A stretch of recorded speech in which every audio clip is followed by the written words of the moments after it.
Bonjour les enfants, j'espère que vous vous êtes bien reposés. Alors aujourd'hui, c'est lundi 13 avril 2020. Nous allons faire une séance de lecture.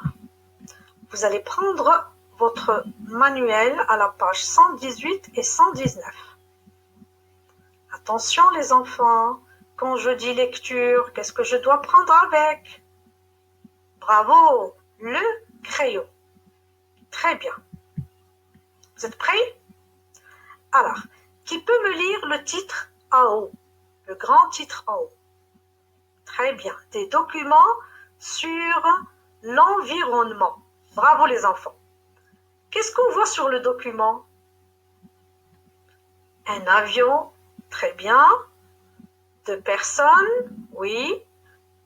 Derrière eux, oui, il y a un avion. Très bien. Ça veut dire qu'ils sont dans un aéroport. Très bien. Après, on voit un car, des gens qui reviennent des vacances avec leurs valises, une voiture rouge et une petite fille à vélo. Bravo. Très bien les enfants. Maintenant, suivez avec moi, je vais lire.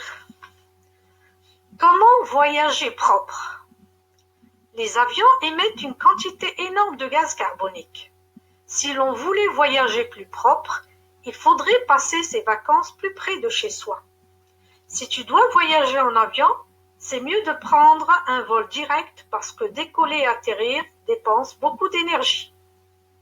Que sont les kilomètres alimentaires? Quand tu manges un produit venant de loin, pense à tous les kilomètres alimentaires qu'il a parcourus pour arriver jusqu'à toi et à l'énorme quantité de gaz que son déplacement a créé. Se nourrir de produits locaux de saison est bien meilleur pour l'environnement. Et pourquoi ne pas prendre le car? Voyager en groupe, en train ou en car est plus respectueux de l'environnement qu'utiliser une voiture individuelle.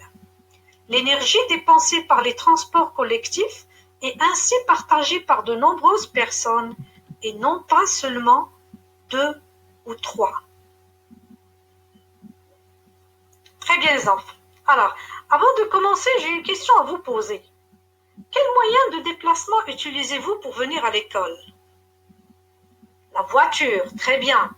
La voiture, bravo. À pied. Très bien. Tu viens à pied à l'école? Ça veut dire que tu habites tout près.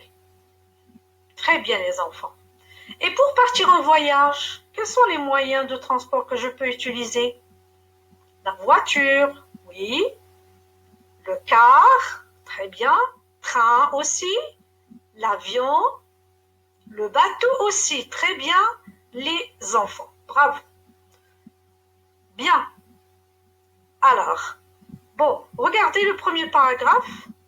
Il y a le mot gaz carbonique. On dit gaz carbonique ou dioxyde de carbone.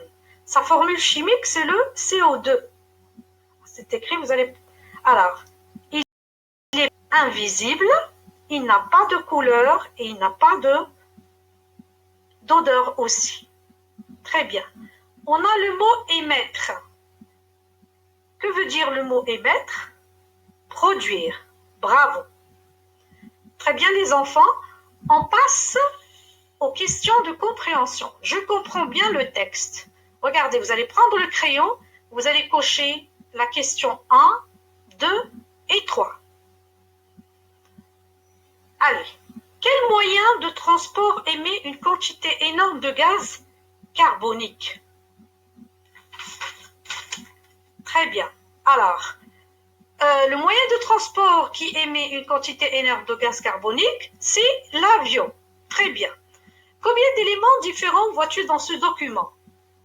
Document que tu as entre les mains. Alors, il y a 3 questions. Les 3 questions sont sous forme de titres.